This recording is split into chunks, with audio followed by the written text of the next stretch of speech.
Que el Señor les bendiga.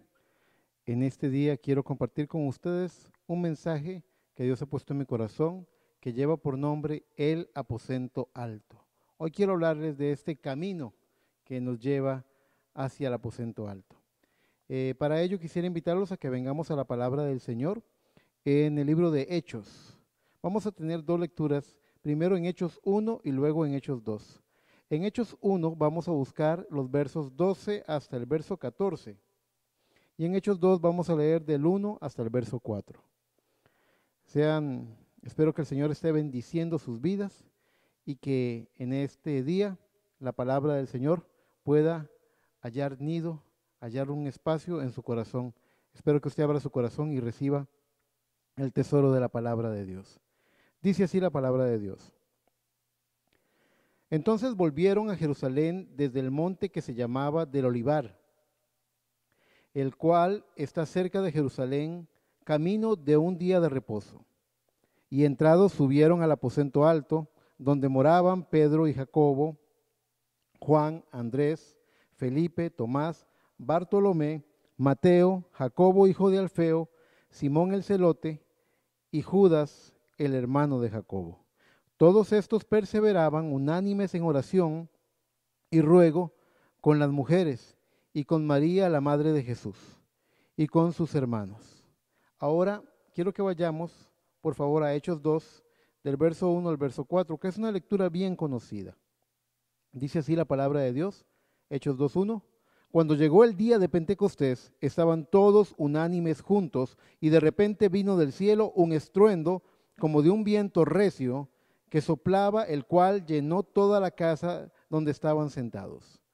Y se les aparecieron lenguas repartidas como de fuego, asentándose sobre cada uno de ellos, y fueron todos llenos del Espíritu Santo, y comenzaron a hablar en otras lenguas, según el Espíritu les daba que hablasen. Los quiero invitar a que hagamos una oración para que le pidamos al Señor la ayuda, su visitación, para poder recibir esta palabra en una forma revelada, con un corazón abierto, con un oído atento. Que el Señor tome control de nuestras vidas y nuestros hogares hoy.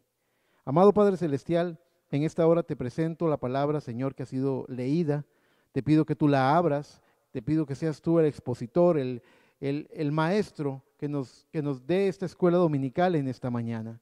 Padre, te pido en el nombre de Jesús que tú toques los corazones, que cada persona que oiga este mensaje pueda, Señor, ser conmovido y movido a una mejor posición como creyente. Señor, si hay gente que no te conoce, que se ha llevado a arrepentimiento, si hay gente que te ha entregado su vida, que se santifique más, si hay gente que ha dado toda la talla de fe, Padre, que reciba el Espíritu Santo, Señor, por fe, y si son hijos nacidos en el cuerpo, por medio del bautismo del Espíritu Santo, que encuentren su posición en Cristo Jesús. Esta es mi petición, pidiéndote que tú bendigas y envíes la añadidura a cada hogar conforme a todas las necesidades que tus hijos tienen, y que nos ayudes y nos bendigas, Señor, con esta palabra en esta hora. Padre, cierra mis labios antes de decir algo incorrecto, dame un corazón humilde y ayúdame a hacerme a un lado, o como me gusta decir, ayúdame a esconderme tras la cruz del Calvario, y que seas tú el que tome el lugar en este día para hablar tu palabra. En el nombre del Señor Jesucristo te lo pido, Padre. Amén, amén y amén. El aposento alto. Qué tremendo gozo el de este grupo de hermanos y hermanas quienes acababan de presenciar la ascensión de Cristo al cielo. Tan solo unos versos antes de Hechos 1:12, ellos estaban mirándose al cielo y unos ángeles del Señor aparecieron a su lado diciéndoles: varones hermanos, varones galileos, ¿qué estáis mirando al cielo? A este Jesús que habéis visto subir, le veréis venir. Así que estaban llenos de gozo, dice la palabra del Señor.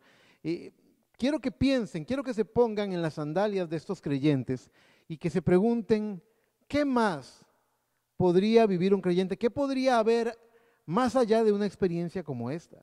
¿Qué sigue después de una experiencia así? Ellos pasaron, mis hermanos, de la agonía al éxtasis.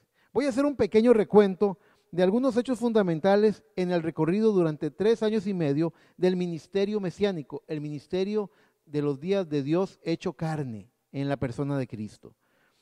Primero, ellos tuvieron que aprender a confiar en Cristo día tras día. En cierto momento, cuando Cristo se acercó a cada uno de ellos tuvieron que responder cuando los llamó para seguirle, dejándolo todo y sin saber qué esperar, por fe, siguiéndolo a Él. Encontramos también que ellos, señal tras señal, milagro tras milagro, aprendieron a confiar en Él y a llevar todo asunto a la presencia del Maestro, a la mesa del Maestro, a preguntarle cómo se hace, de qué se trata esto, qué es lo que pasa en esta situación. ¿Recuerdan cuando ellos dijeron, quién pecó, este o sus padres para que haya nacido ciego? Ellos aprendieron a hallar consuelo. El consolador en ese momento, su defensor, porque la palabra consolador en el griego koiné, en el que fue escrito la Biblia, es paracletos, y paracletos significa un defensor. Ellos acudían a él en auxilio, en enseñanza, en instrucción, en guianza. Y me los imagino a ellos haciéndole tantas preguntas, aprendiendo tanto de él día tras día. Qué glorioso tuvo que ser. El ministerio de Jesús revolucionó las vidas de estos hombres y también de las mujeres que le seguían. Vea, lo revolucionó cuando resucitó a Lázaro, cuando sanó al ciego de nacimiento. Dice la palabra del Señor en Juan 9 que nunca se había hecho algo así. Nunca un ciego que había nacido ciego había recibido el don de la vista. Cuando desarmó aquel intento de los que pretendían apedrear a la mujer adúltera. Cuando ellos se presentaron y dijeron, la palabra de Dios dice esto, pero ¿qué dices tú? Y él se para y dice, que el que esté libre de pecado, que tire la primera piedra. Y dice la palabra del Señor que cada uno de ellos, acusados en sus corazones por sus propios pecados, empezaron a soltar cada una de las piedras que traían, dejando sola a la mujer. Revolucionó las vidas de estos seguidores, de estos discípulos de Cristo, cuando respondió diciéndole a los que lo cuestionaban, dad al César lo que es del César. Le tendían trampas, le hacían preguntas, la gente, los fariseos le hacían preguntas para atraparlo de alguna forma que pudieran acusarlo a los romanos o acusarlo de algún tipo de blasfemia. Recuerdo la ocasión en Juan 7:45, cuando los alguaciles fueron enviados por los fariseos para arrestarle, y la respuesta que él dio, la respuesta que él les daba, los dejaba atónitos. Y cuenta Juan 7:45 que los alguaciles, cuando volvieron con las manos vacías delante de los fariseos, les dijeron, ¿por qué no lo habéis traído? Ellos respondieron, jamás hombre alguno ha hablado como este hombre. Vea cómo impactó las vidas. Y luego de ver que uno de ellos, luego de ver toda esta cosa gloriosa en el ministerio de Jesús, ver que uno de ellos, uno que dormía con ellos, comía con ellos, uno que le seguía, Judas, le entrega con un beso. Oír al maestro decir, Judas, con un beso has entregado a tu maestro. Verlo a él pasar por un juicio injusto, acusado de cosas que no eran ciertas. Verlo sufrir el calvario como un cordero mudo. Y luego, más allá de toda esperanza, verlo resucitado, anunciándoles, como dice Mateo 28:18, toda potestad me es dada en el cielo y en la tierra. Caramba, mis hermanos, qué sub y baja emocional. Y ante semejante sub y baja emocional, oírle decir a él, como dijo en Lucas 29:49, yo enviaré la promesa de mi Padre sobre vosotros. Esto ya lo dijo resucitado. Ellos ya habían pasado por todas esas experiencias. Habían aprendido, lo habían visto multiplicar los panes, lo habían visto calmar la tempestad, que lo habían visto resucitar al hijo de la viuda de Naín. Qué portentos, qué señales, qué maravillas habían visto en el ministerio de Jesús. Qué tranquilos al ver que él había vencido a la muerte, que ni la muerte les había podido quitar a su maestro. Pero él ahora en Lucas 29:49 les presenta un desafío. Les dice, aquí yo enviaré la promesa de mi Padre sobre vosotros, pero quedaos vosotros en la ciudad de Jerusalén hasta que seáis investidos de poder desde lo alto. ¿Qué clase de promesa podría superar lo que ya se vivió? ¿Qué clase de promesa podría venir que sea mayor y más grande que lo que habían visto. Ellos mismos, muchos de ellos, habían sido comisionados por Jesús para ir a las diferentes ciudades a predicar el evangelio, a echar fuera demonios. Cuando regresaron, estos 70 que eran parte del grupo dijeron: Señor, los demonios se nos sujetan. ¿Qué podría superar esos 3 años y medio de vivencia al lado del maestro? Es algo difícil. Si usted se pone en las sandalias de ellos sería algo difícil de comprender. ¿Qué clase de promesa podría superar lo vivido? ¿Por qué el maestro se tiene que ir? Esa es una buena pregunta. Yo me imagino que algunos de ellos la hicieron en su corazón. ¿Por qué te tienes que ir? ¿Por qué no te puedes quedar? Ya venciste a la muerte, ya venciste todas las cosas. ¿Por qué no te puedes quedar a nuestro lado? Puedo oír a algunos de ellos decir: no te vayas, maestro. Pero él les había dicho desde antes de la crucifixión, ya les había dicho en Juan 16, 17, ¿qué es esto que no? Ya ellos, ya les había hablado la palabra y les había dicho: os conviene que yo me vaya, porque si no me fuera, el Consolador no vendría a vosotros, mas si me fuere, os lo enviaré. Y la Biblia dice que ellos no comprendieron, mis hermanos. La Biblia dice, eso que le leí San Juan 16, 7. Y en San Juan 16, 17, ellos dijeron: ¿qué es esto que nos dice todavía un poco y no me veréis? Y de nuevo un poco y me veréis. Y porque yo voy al Padre. Ellos no comprendían esas palabras. Ellos no creían que podía haber una etapa más alta y más gloriosa que lo que ya habían atestiguado.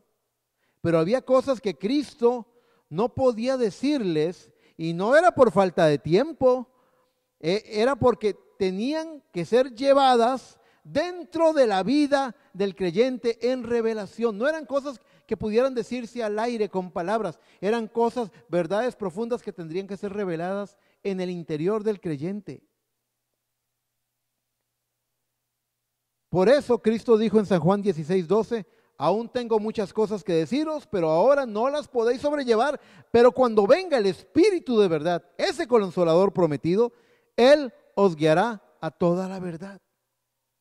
A pesar del poderoso testimonio de lo vivido, tal y como lo dice la Biblia, debemos aceptar lo que la palabra del Señor nos muestra. Eclesiastés 7:8 nos dice: mejor es el fin del negocio que su principio. Ellos querían quedarse con lo que ya tenían.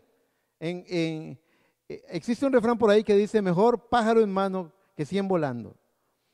Y yo pienso que ellos no querían que se alejara el maestro, no querían verlo. Tal vez había cierta nostalgia. Ya habían llegado, lo habían visto hacer maravillas, milagros que nadie había hecho. Se había ganado la confianza de ellos. Ellos habían depositado su fe en Jesucristo. Ellos habían creído que Él era el Hijo del Dios viviente. Lo habían visto pasar por el Calvario, lo habían visto vencer la muerte. Para ellos ese era un final feliz. Para ellos la historia se había concretado. Ahora tenían a su Mesías, ahora tenían a su Señor. ¿Qué más podían querer? Pero el maestro les dice que se tiene que ir. La palabra de Dios nos dice en el libro de los Hechos que Él está esperando hasta la restauración de todas las cosas. Oigan, mis hermanos, y eso ya nos involucra a nosotros. Si Él se hubiera quedado con aquellos creyentes israelitas, pero Él había dicho: tengo ovejas que no son de este redil. Había un propósito en Dios. Ese era solamente el principio. Pero la palabra de Dios nos dice: mejor es el fin del negocio que su principio. O como el maestresala le dijo al padre de familia en las bodas, en Juan 2:10, en la primera, lo que dice la palabra es que de Dios, que fue principio de señales de parte de Jesús, el primer milagro que hace Jesús.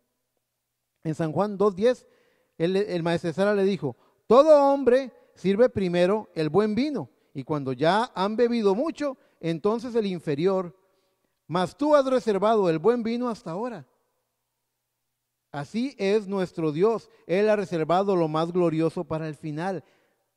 Usted sabe, Cristo dijo: lo nuevo con lo nuevo debe ir. No puede ponerse vino nuevo en odres viejos, porque el gas, cuando el vino nuevo está gasificando, va a expandir, va a ensanchar, va a generar presión en ese odre viejo y lo va a reventar y se va a derramar el vino y se va a echar a perder el odre y va a ser todo un desperdicio y una ruina.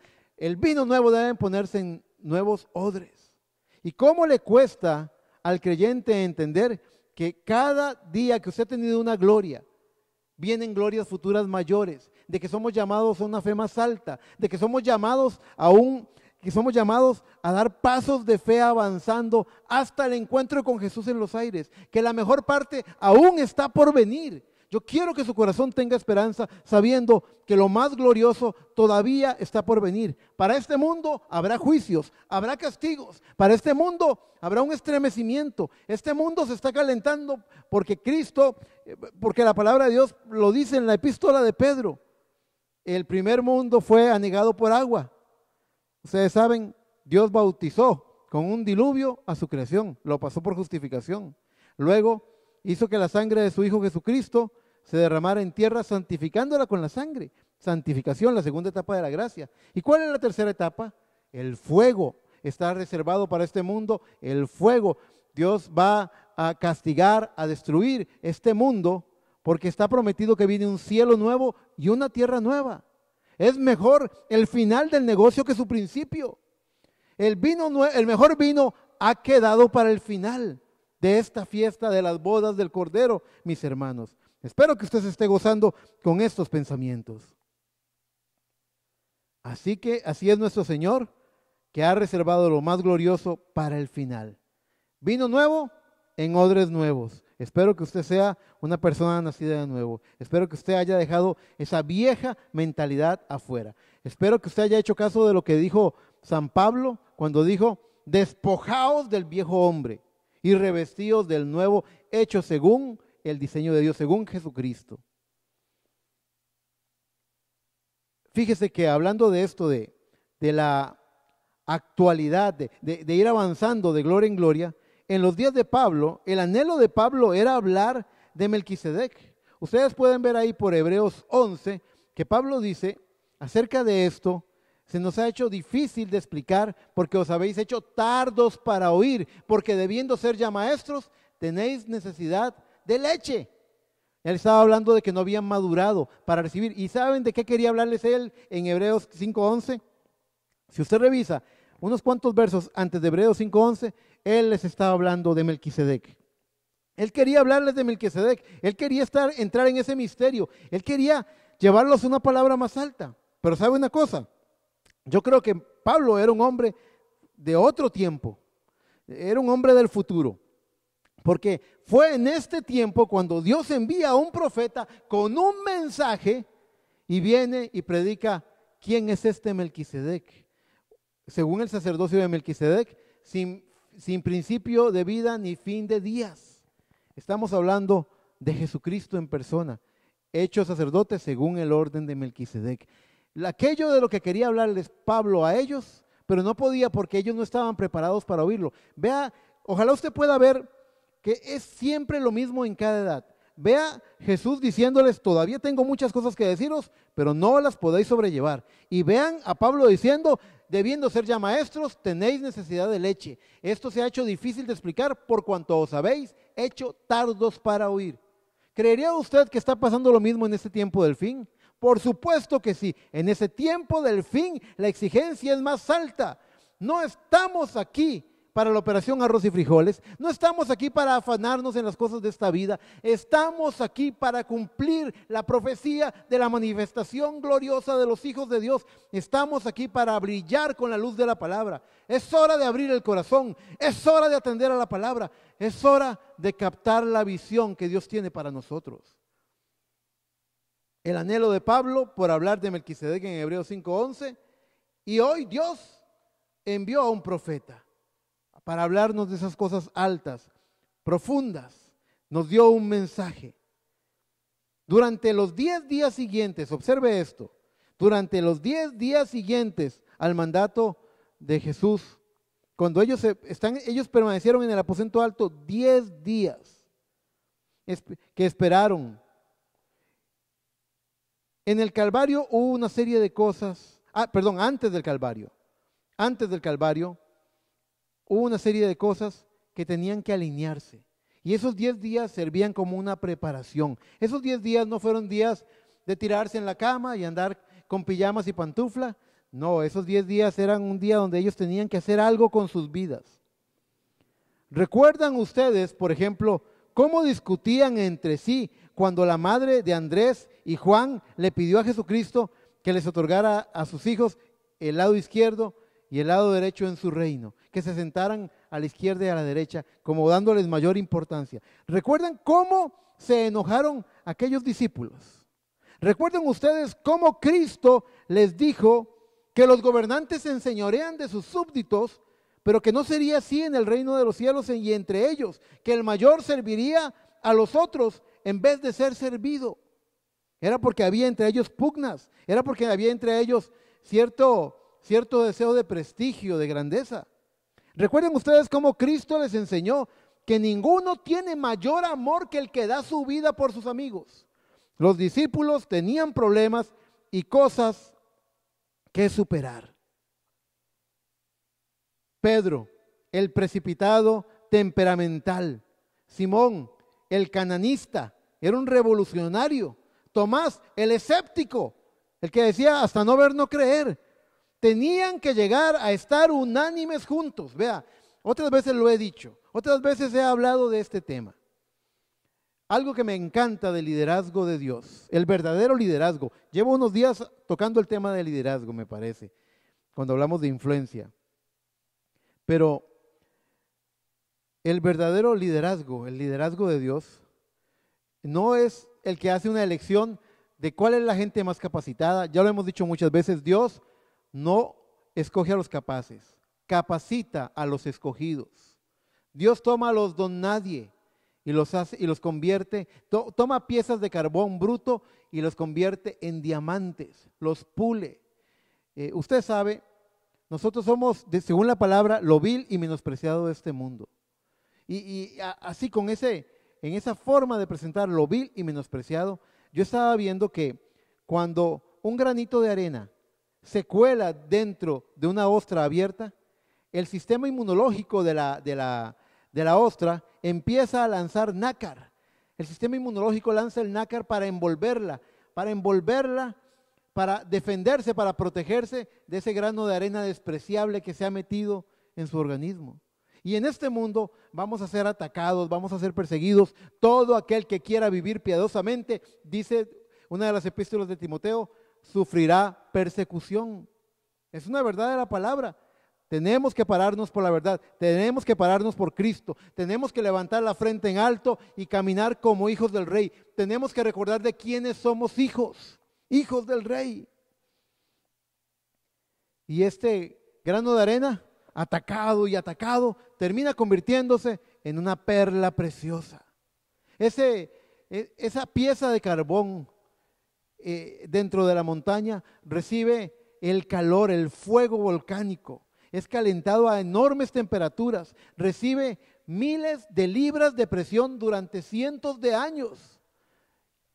Y esa gran pieza de carbón, que pudo haber empezado siendo como este púlpito, termina siendo un pequeño diamante, pero hecho del material más resistente que hay en la tierra. Eso es lo que produce esa presión en nosotros. Esta leve tribulación que vivimos solamente puede producir un cada vez mayor y excelente peso de gloria. Nos hace más valiosos. Cuanto más soporte usted la prueba, cuanto más brille en la oscuridad, usted está convirtiéndose en la perla preciosa. Usted sabe, Cristo fue el gran diamante que fue cortado y de ahí salieron muchos pequeños diamantes que son sus hijos.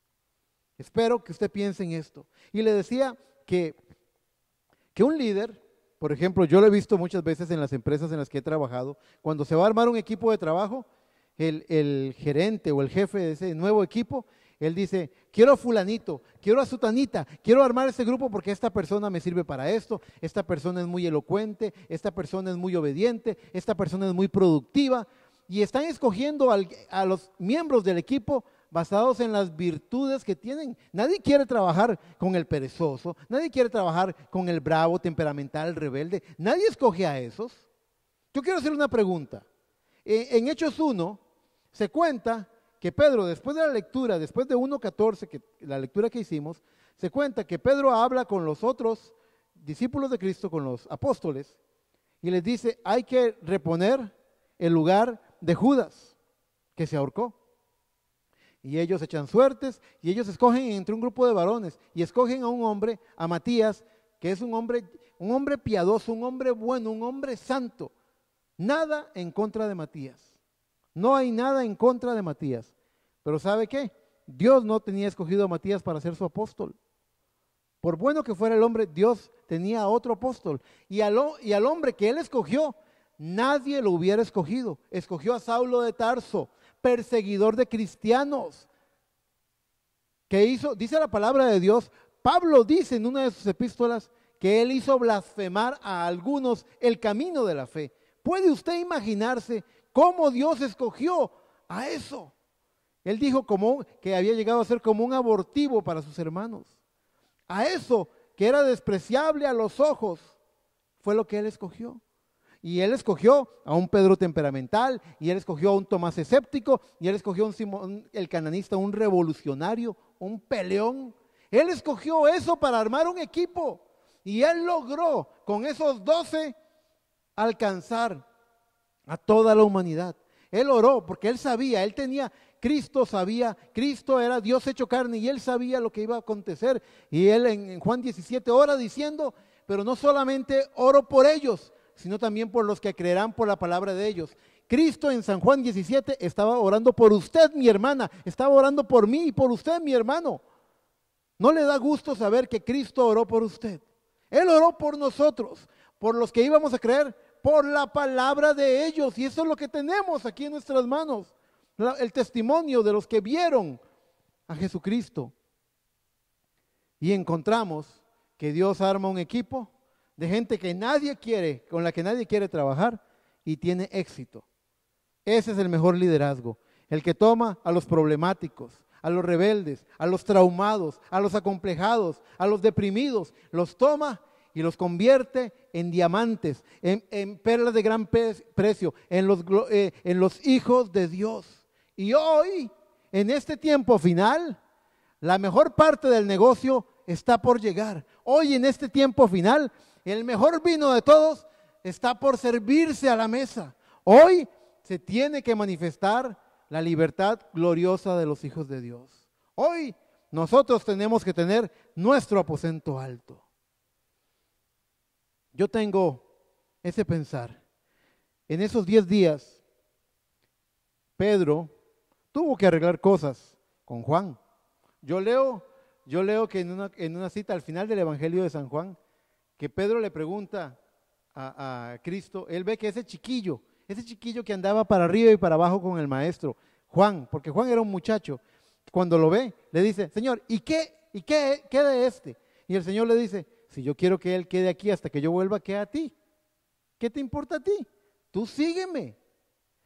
¿Se da cuenta que había cositas que tenían que ser arregladas? También encontramos que Tomás seguramente no tuvo que haber caído muy bien. Ustedes saben que cuenta la palabra que cuando Cristo aparece por primera vez en medio del aposento, en medio de ese aposento, en medio de la habitación, las puertas y las ventanas estaban cerradas porque ellos tenían miedo de ser arrestados por ser seguidores de Jesús. Acababa de morir Cristo en la cruz y era ser culpable de sedición, de rebelión, el ser un seguidor de Jesús. Así que ellos se escondieron y le pusieron doble puerta, a la puerta le pusieron doble paso y la cerraron con candado. Y se escondieron ahí. Y estando las ventanas y las puertas cerradas, Cristo aparece en medio de ellos.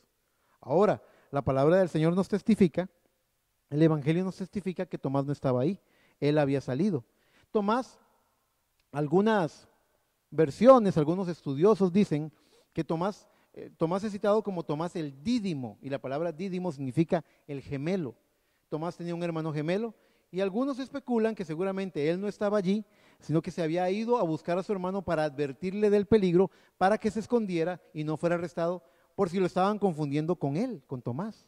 Así que Tomás, cuando regresa, encuentra a los discípulos diciéndole, a sus condiscípulos diciéndole, Jesús ha resucitado. Y no creo que haya caído muy bien sus palabras cuando él dijo, si yo no pusiera mi dedo en su llaga, si no metiera mi mano en su costado, no creeré. Ahora, pudiéramos especular que Tomás era un incrédulo, pero encontramos que cuando Cristo se le manifiesta, la misericordia de Dios es tan grande que Él se revela a Tomás, Él condesciende a Tomás en la forma en la que Él puede recibirle, se manifiesta a Él y le enseña y dice, mete tu dedo en mi llaga, pon tu mano en mi costado y sé creyente, mas no incrédulo. Porque has visto, crees, más bienaventurados, oiga, más bienaventurado que un discípulo de Cristo que lo vio caminar sobre las aguas y resucitar al muerto, que lo vio multiplicar los alimentos. Más bienaventurado que tú son aquellos que sin ver creyeron. ¿Cree usted sin haber visto? ¿Está esa fe depositada en su corazón? ¿Hay un atributo de Dios puesto ahí desde antes de la fundación del mundo? Yo espero que sí.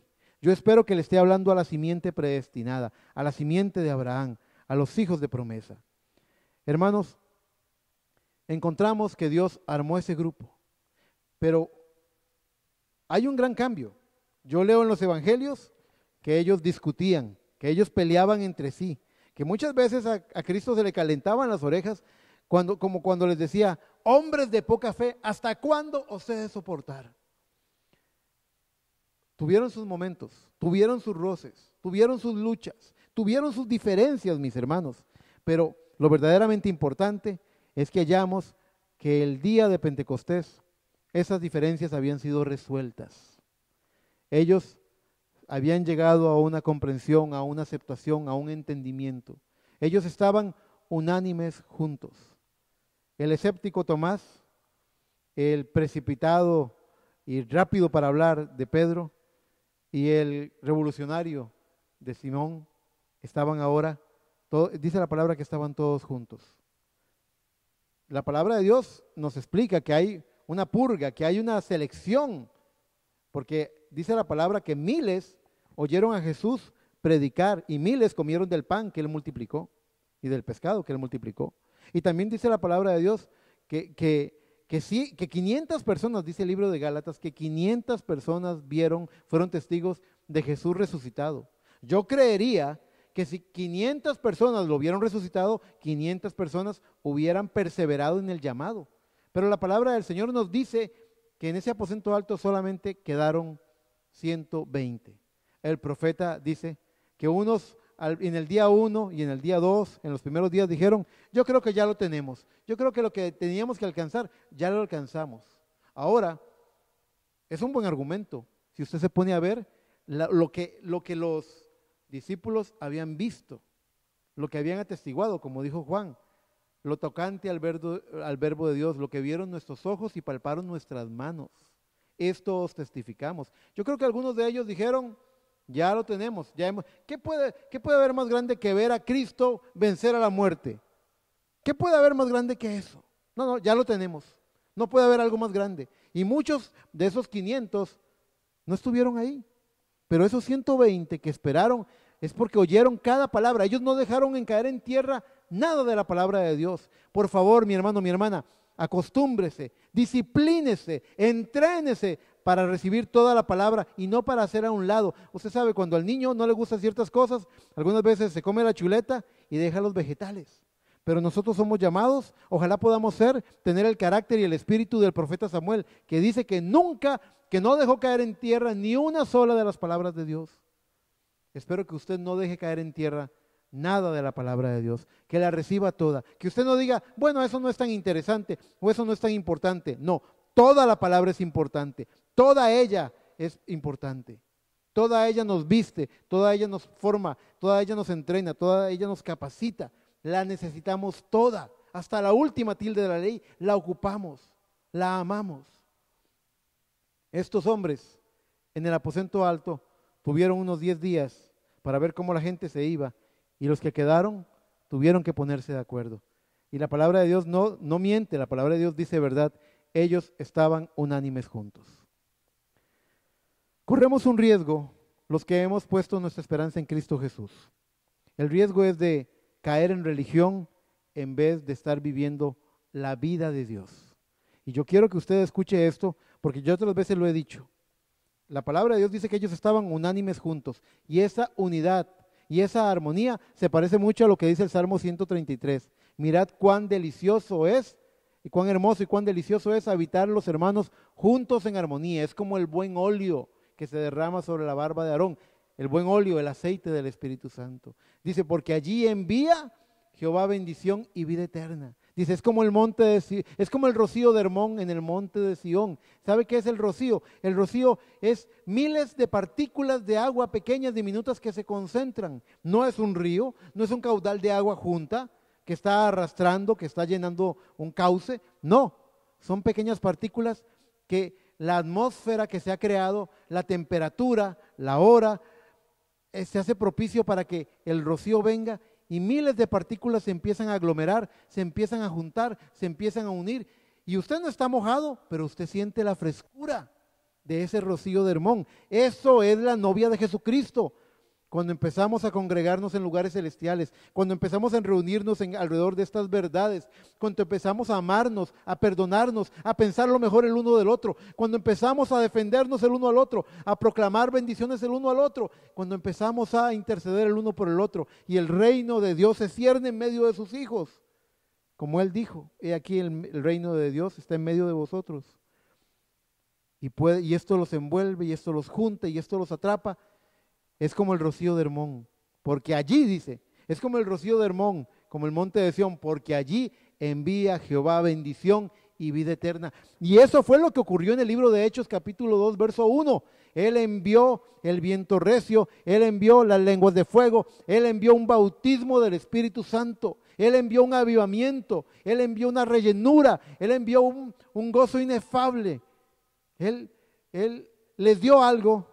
Ellos decían, pero ¿qué puede ser mejor que lo que hemos visto? Lo mejor no era, algunos podían decir en los días de Israel en el desierto, pero ¿qué puede ser mejor que ver la columna de fuego guiándonos?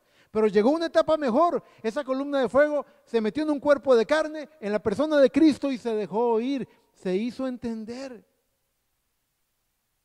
Pero había cosas que todavía no podían sobrellevar, cosas que no podían decirles.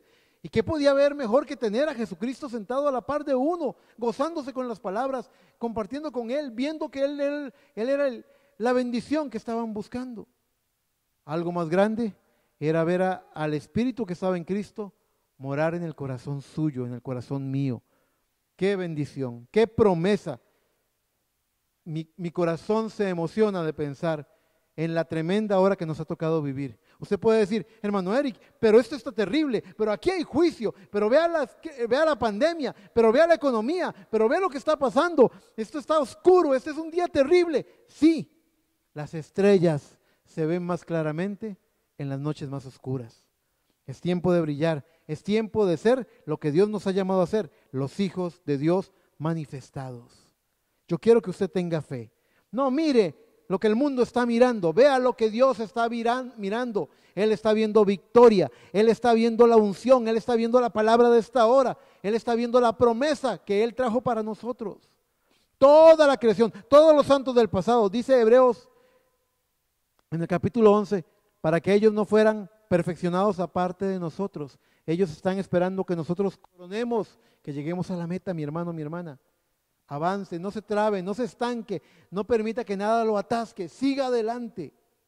Yo preferiría, si yo estuviera caminando en un barrial y las botas se me quedan pegadas, sabiendo que la meta está delante mío, yo preferiría dejar las botas ahí tiradas y caminar descalzo en el barrial con tal de llegar a la meta. Siga adelante, mi hermano, no se rinda, deje lo que tenga que dejar atrás, siga adelante a la meta. Estos hombres durante esos 10 días aprendieron a estar unánimes juntos, al estilo del Salmo 133. Hay otro tipo de unidad fingida, falsa, religiosa, que no es la que debemos tener. Usted sabe, allá en Génesis 11, cuando construyeron la torre de Babel, la palabra de Dios dice que Dios descendió. ¿Y sabe lo que dice la palabra de Dios en Hechos 2? Que Dios descendió. La palabra de Dios dice que cuando Dios descendió en Génesis 11 dijo, el pueblo es uno, están de acuerdo y nada los detendrá de lo que se han propuesto. Y en Hechos 2, ellos estaban unánimes juntos, eran uno. La palabra de Dios dice que en Hechos 2, estas lenguas de fuego los hicieron hablar en lenguas y que cada uno de los hombres de las diferentes nacionalidades y lenguajes que estaban en ese día de fiesta, en ese día festivo de Pentecostés en Jerusalén, los oían hablar en sus idiomas, hablando en lenguas. ¿Y sabe una cosa? En Génesis 11, es Dios el que los pone a hablar a ellos en diferentes lenguas. ¿Cuál es la diferencia entre la unidad de Hechos 2 y la unidad falsa que hallamos en Torre de Babel? La Torre de Babel manifiesta un espíritu rebelde, contrario a la voluntad de Dios. Ellos querían hacer una torre que llegara al cielo. En ellos moraban los espíritus caídos que habían perdido su tabernáculo y que habían sido lanzados. Como la visión de la serpiente antigua que arrastró con su cola la tercera parte de las estrellas del cielo. Ellos querían recuperar a la mala lo que habían perdido. Y Dios lo que descendió ahí para confundirlos. Observe usted, no tenga una unidad, no tenga una careta religiosa, no tenga una unidad aparente, porque la unidad aparente es una torre de Babel. Y eso es lo que la Confederación de Iglesias y lo que el ecumenismo le puede ofrecer a usted, una apariencia de piedad, una careta religiosa. No lo crea, no lo reciba, no lo acepte. La unidad por la que oró Cristo en San Juan 17 es la unidad de Hechos 2, es la unidad del Salmo 133 y es la unidad que nos tiene que abrazar a cada uno de nosotros hoy. Tenemos que sentarnos, hermanos y hermanas, tenemos que sentarnos. El terco se tiene que sentar con el escéptico tiene que hablar con el intrépido, con el precipitado. El revolucionario tiene que sentarse con el pasivo y tenemos que aprender a ser uno. Tenemos que aprender a amarnos el uno al otro, porque el que no ama a su hermano, al cual puede ver, ¿cómo puede amar al Dios que no ve? ¿Has llegado ya a tu aposento alto? Cuando llegues ahí, te vas a dar cuenta, el aposento alto evidenció que había muchos temas, muchas cosas que arreglar. Si estás en tu aposento alto, mi hermano, mi hermana, te invito a que busques ser parte, como ese rocío de Hermón, ser una partícula de agua más en ese rocío, que creemos una atmósfera, que todos demos esa frescura, que todos nos ministremos el uno al otro en amor, que todos tengamos ese espíritu de Cristo que muere, que el mayor amor que pudo manifestar, dijo, es dar la vida por sus amigos. Dar la vida no necesariamente es morir, literalmente. Dar la vida puede ser sacrificarnos. Para los que son intrépidos y rápidos para hablar, dar la vida puede ser aprender a tener dominio propio y a escuchar en vez de hablar. Para los que son de temperamento tímido, calmados, dar la vida puede ser hallar valor para poder hablarle a un amigo, a un hermano y decirle cosas que necesita escuchar. Dar la vida no necesariamente es morir. Dar la vida tiene muchas formas de darse. Usted puede dar la vida por sus hermanos viviendo para ellos. Termino este mensaje diciéndoles lo que dijo el profeta. Vida eterna es vivir para otros, es vivir para los demás. ¿Has llegado a tu aposento alto? Yo sé que hay muchos creyentes que ya han recibido el bautismo del Espíritu Santo. Amén. Pero no estoy hablando de eso. Mi tema no es el bautismo del Espíritu Santo. Mi tema es que Dios tenía promesas más altas para el tiempo en que estaban viviendo estos discípulos y ellos estaban viendo en el espejo retrovisor, estaban viendo hacia atrás las glorias pasadas cuando Dios tenía nuevas glorias y promesas que alcanzar en ese tiempo presente. Nos gozamos en los días de Pablo, nos gozamos en lo que hizo Lutero, nos gozamos en el valiente Wesley, nos gozamos con las maravillas que trajo el profeta. Pero, ¿qué está haciendo usted? ¿Qué está viviendo usted en el Espíritu, en la promesa? ¿Cuál es la unción para usted en este tiempo presente? ¿Cómo se está magnificando la luz del mensaje de la hora en su vida? Espero que pueda comprender lo que trato de decirle. Porque estamos en este aposento alto, más alto. Usted sabe que está en un aposento alto porque usted está más alto que otras personas que no logran ver algunas cosas que Dios le está dando a usted. Usted es más responsable por cuanto sabe más, ha entendido más la palabra de Dios. La luz ha aumentado, se ha magnificado verdaderamente. ¿Y qué vamos a hacer con esta luz? ¿Y qué vamos a hacer con este glorioso mensaje? ¿Pelear? ¿Discutir? ¿Volvernos el uno contra el otro? ¿Hacer facciones? ¿Pequeños Vaticanos? No, no. No, hemos sido llamados a aprender a vivir como hermanos en este aposento alto que nos ha tocado, porque hay una lluvia tardía que está prometida, es una lluvia de bendición, hay un fuego, no para la humanidad, pero para la novia de Jesucristo, hay un derramamiento, hay una bendición, hay una promesa de que los hijos de Dios van a llegar a la estatura del varón perfecto, se van a manifestar en la libertad gloriosa que está prometido en el libro de Romanos, capítulo 8. Espero que este mensaje verdaderamente lo ayude, lo ministre y lo haga recapacitar. No somos llamados, el hermanito Juan no es más importante que el hermanito Pedro o el hermanito Marcos. Somos llamados a ayudarnos el uno al otro, porque hasta que no entre el último predestinado, no nos vamos. Y entrar no es entrar a la iglesia, a escuchar un mensaje. Entrar es entrar en la posición de hijos. Entremos mis hermanos. Espero que este mensaje les ayude. Tenía en mi corazón compartirles esto. Quiero saber si usted ha llegado a su aposento alto y si es así, tremendos desafíos tiene ahí. Tiene que vencer ciertas cosas en usted, conquistar algunas cosas y hacerse uno con sus hermanos. Y yo sé, porque lo he escuchado gente que dice, pero no podemos llegar a esa clase de unidad. Es la que está en la palabra y es la única que yo creo. No creo en la unidad de Génesis 11. Esa es falsa y mentirosa. Yo solamente creo y conozco la unidad de Hechos 2, la unidad del Salmo 133. Yo quiero ser una de esas gotas del rocío de Hermón. Yo quiero crear una atmósfera de frescura, deleitable, de gozo. Esta gente, estos discípulos pasaron por tantas etapas y era increíble ver cómo ellos iban de gloria en gloria, gozándose cada vez más. Sí tuvieron pruebas, fueron martirizados, pagaron el precio con sus propias vidas, pero nunca perdieron lo más bello y más importante que habían recibido. No al Jesucristo que conocieron en la carne, sino al Jesucristo que ahora estaba morando en ellos en la forma del Espíritu Santo. Con todo mi corazón, Dios te bendiga. Hasta la próxima.